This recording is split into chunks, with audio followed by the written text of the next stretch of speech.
des femmes expertes, mais on ne pouvait pas encore prendre tout le monde. Vous avez vu les défis financiers et surtout la société civile.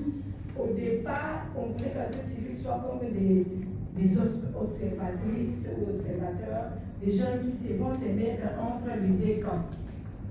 Mais la société civile a arraché quand même la part pour être partie prenante. Mais on ne pouvait pas tout donner à la société civile. Parce que la société civile ne se battait pas sur le terrain, mais on se bat avec notre intelligence. Et donc, un grand nombre des experts sont restés. Qu'est-ce qui s'est passé? Ceux qui étaient à Sun City et ceux qui étaient à Sun City et ceux qui étaient restés ici faisaient le même travail. C'est-à-dire quoi? S'il y a une action demain, et réfléchissez, et ceux qui étaient ici réfléchissaient, et après, on envoyait des contributions pour que ceux qui vont présenter puissent présenter avec les contributions de ceux qui restaient ici au pays. Et quand il fallait faire de marcher là-bas, et on marchait en même temps ici. Des déclarations à Sun City et des déclarations à Kinshasa en même temps. J'étais encore trop jeune, en tout cas moins de 30 ans. Mais j'ai appris à être à côté de grandes qui étaient là. Ici, je fais hommage à maman, à Monique Kandé. Cette femme, elle était au four et au moulin. Cette femme savait, avec nous autres ici, mettre tout le monde. La jeunesse que nous étions à l'époque, on regardait ce que les mamans faisaient et nous, on appelait en même temps à côté d'eux.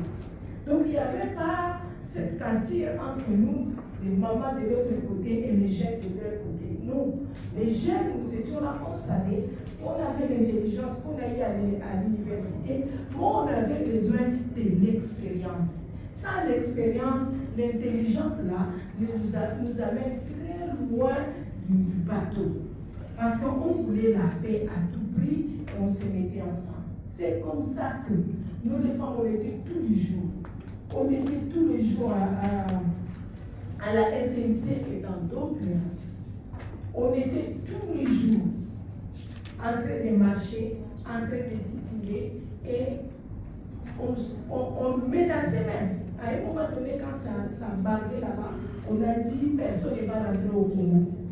Si vous ne signez pas là-bas, vous ne rentrez pas ici. Parce que nous, on sera à l'aéroport pour vous empêcher de rentrer. Et elle disait la même chose. Vous voyez la dynamique là. C'était important pour que ceux qui sont à Sun City sachent que ce qui se passe là-bas, ce n'est pas pour les centaines de personnes qui sont là, mais c'est pour l'ensemble de la République. Et les yeux de tout le monde est en train de me regarder. Tout ce qu'ils sont en train de dire, leurs attitudes, ça comptait pour que nous puissions aussi menacer au niveau de Kinshasa et même dans les provinces. Parce que ce n'était pas seulement au niveau de Kinshasa. Même les femmes de la société civile qui étaient dans les provinces faisaient la même chose afin qu'ils puissent avoir une grande force.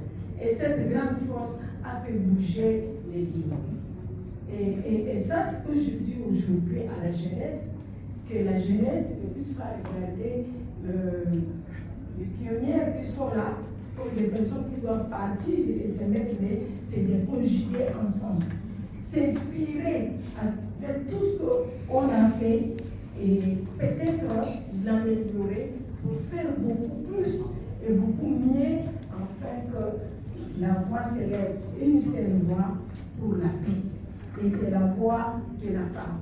Cette femme qui est 52% de la République mérite d'avoir aussi 52% des postes partout, en réalité. Merci beaucoup.